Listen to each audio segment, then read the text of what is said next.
நீங்கள் இது இங்கே பார்க்காம நீங்கள் அப்படியே போய்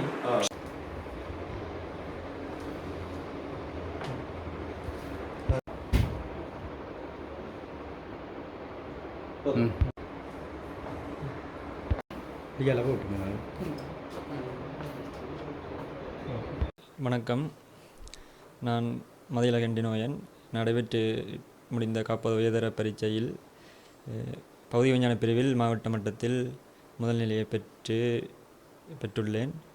நான் எனது ஆரம்ப கல்வியை யாமிசால வீரசிங்கம் ஆரம்ப வித்தியாலயத்திலும், இடைநிலை மற்றும் உயர்நிலை கல்வியை யாமிசால வீரசிங்கம் மத்திய கல்லூரியிலும் பெற்றேன். நான் சிறுவயது முதலே கணித பிரிவில் கணித பாடத்தில் எனக்கு ஆர்வம் இருந்தது. அதனால்தான் நான் உயர்தரத்திலும் கணித பிரிவை எனது விருப்பத்தின் அடிப்படையில் தெரிவு செய்தேன். பாடங்கள் எனக்கு உண்மையில் கற்பதற்கு விருப்பம். அதனால்தான் நான் அவற்றில் கூடிய ஆர்வத்துடன் அவற்றை கிரகித்து படித்து என்னால் இந்நிலையை அடைய முடிந்திருக்கின்றது.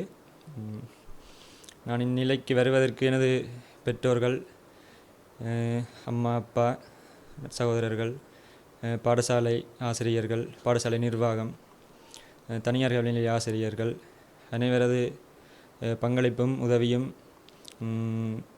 பெரிய பங்கிருக்கின்றது அவர்களுக்கு. மற்றது நான் கல்வி நடவடிக்கையில் ஈடுபடும் போதே இது பாடப்பரப்பில் 175% பாடப்பரப்பை அந்த இடத்திலேயே வைத்து கிரகித்து விளங்கிக் கொள்வேன். வீட்டில் படிப்பது அவ்வளவு குறைவென்று தான் சொல்ல வேண்டும். இப்போது கல்வி கற்றுக்கொண்டிருக்கும் மாணவர்களுக்கு நான் ஏதாவது சொல்ல வேண்டும் என்று கேட்டிருந்தார்கள். நான் சொல்ல விரும்புவது என்னவென்றால், நீங்கள் பல இடங்களுக்கு சென்று கல்வி பயில வேண்டும் என்று அவசியமில்லை. நீங்கள் ஏதாவது ஒரு இடத்தில் கல்வி பயின்றாலும் அதை விளங்கி கிரகித்து தெளிவாக விளங்கி படித்தால் அது போதுமானது. அனைவரும் சாதிக்க முடியும்.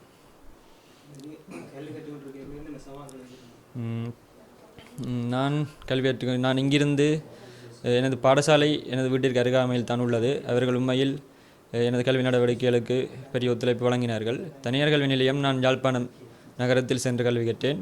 அங்கு தினமும் பேருந்தில் சென்று வருவது, உணவு, போக்குவரத்து நடவடிக்கைகள் அனைத்தும் எனக்கு சிரமமாகத்தான் இருந்தது. அவற்றையும் நான் தாண்டி இடைவிடாது படித்து எனது இந்த குறிக்கோளை அடைந்திருக்கின்றேன். தொடர்ந்து நான் ஒரு செயற்கை நுண்ணறிவு பொறியியலாளர், ஆர்டிஃபிஷியல் இன்டெலிஜென்ஸ் இன்ஜினியர் ஆக வருவதே எனது லட்சியம். அதை நான் நிச்சயம் அடைவேன் என்று உறுதி கொண்டிருக்கின்றேன். நன்றி, வணக்கம். யாழ் மீசாலை வீரசிங்கம் மத்திய கல்லூரியின் அதிபர் திருமதி லலிதாமலர் முகுந்தன்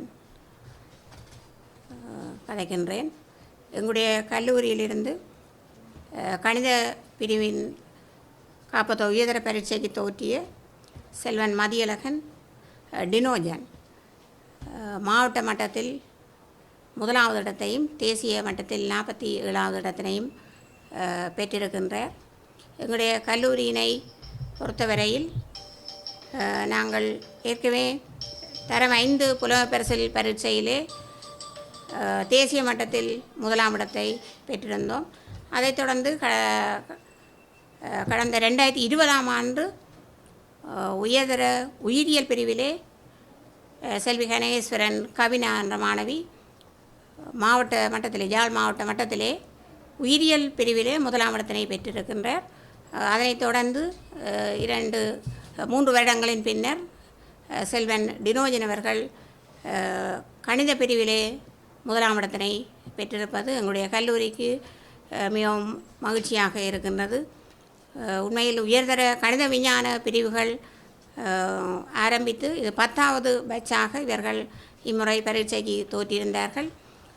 கலைப்பிரிவிலிருந்து 58 மாணவர்களும், கணித பிரிவிலிருந்து 9 மாணவர்களும், விஞ்ஞான பிரிவிலிருந்து 6 மாணவர்களும் மற்றும் வர்த்தக பிரிவிலிருந்து 13 மாணவர்களுமாக 86 மாணவர்கள் இம்முறை காப்பத்த உயர்தர பரீட்சையினை எழுதியிருந்தார்கள். இந்த மாணவர்களில் செல்வன் தினோஜன் 3A சித்தியினை பெற்றதென்றார். அதனை விட கலைப்பிரிவிலிருந்து 10 மாணவர்கள் 3A சித்தியினை பெற்று மொத்தம் 11 மாணவர்கள் 3A தர சித்தியினை பெற்றிருக்கின்றார்கள். இது உண்மையில் இந்த கல்லூரியுடைய ஒரு சாதனை என்று தான் நாங்கள் நினைக்கின்றோம். 2026ஆம் ஆண்டு 100ஆண்டு விழாவை கொண்டாட இருக்கின்ற இந்த கல்லூரிக்கு இந்த மாணவன் மிகவும் பெருமை சேர்த்திருக்கின்றார். இம்முறை நாங்கள் இந்த பெறுவரின்படி சுமார் 34 மாணவர்கள் பல்கலைக்கழக அனுமதியை பெறுவார்கள் என்று நாங்கள் எதிர்பார்க்கின்றோம். உண்மையில் இங்கே மிகச்சிறந்த ஆசிரியர்கள் வளம் இருக்கின்றது. கணித விஞ்ஞான பிரிவிலே தொடர்ந்து மருத்துவத்துறைக்கும் மற்றும் பொறியியல் பீடத்திற்கும் மாணவர்கள் தொடர்ச்சியாக சென்று கொண்டிருக்கின்றார்கள். இதுவரை 5 மாணவர்கள் மருத்துவத்துறைக்கும் 4 மாணவர்கள் பொறியியல் துறைக்கும் இதுவரை சென்றிருக்கின்றார்கள்.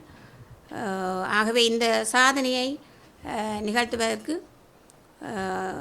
ஏற்கனவே இருந்த அதிபர்கள் மற்றும் இந்த மாணவர்களுக்கு கற்பித்த ஆசிரியர்கள் என பலரும் காரணகர்த்தாக்களாக இருந்திருக்கின்றார்கள்.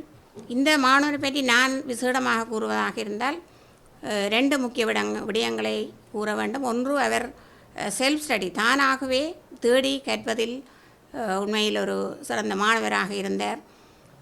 அடுத்த 2வது விடயத்தை நான் சொல்வதாக இருந்தால், அவர் பாடசாலையில் கொண்டிருக்கும் பொழுதே ஏனைய மாணவர்களுக்கு கற்பித்தல் பணியையும் அவர் செய்திருக்கின்றார். ஓய்வு கிடைக்கின்ற நேரங்கள் அல்லது ஃப்ரீ பாட நேரங்களிலே தான் பிளாக் போர்டிலே எழுதி ஏனைய மாணவர்களுக்கு விளங்கப்படுத்தி இருக்கின்றார். உண்மையில் இது ஒரு போற்றத்தக்க ஒரு விடயம். அந்த வகையில் தான் எங்களுக்கு கணித பிரிவிலே தோற்றிய 9 மாணவர்களில் 7 மாணவர்கள் பல்கலைக்கழக அனுமதியினை பெறக்கூடிய நிலையில் இருக்கின்றார்கள். ஆகவே இந்த சாதனையை நிலைநாட்டிய மதியழகன் டினோஜன் அவர்களுக்கு நம்முடைய கல்லூரி சமூகத்தின் சார்பில் பாராட்டுகளை தெரிவித்துக் கொள்கின்றோம்.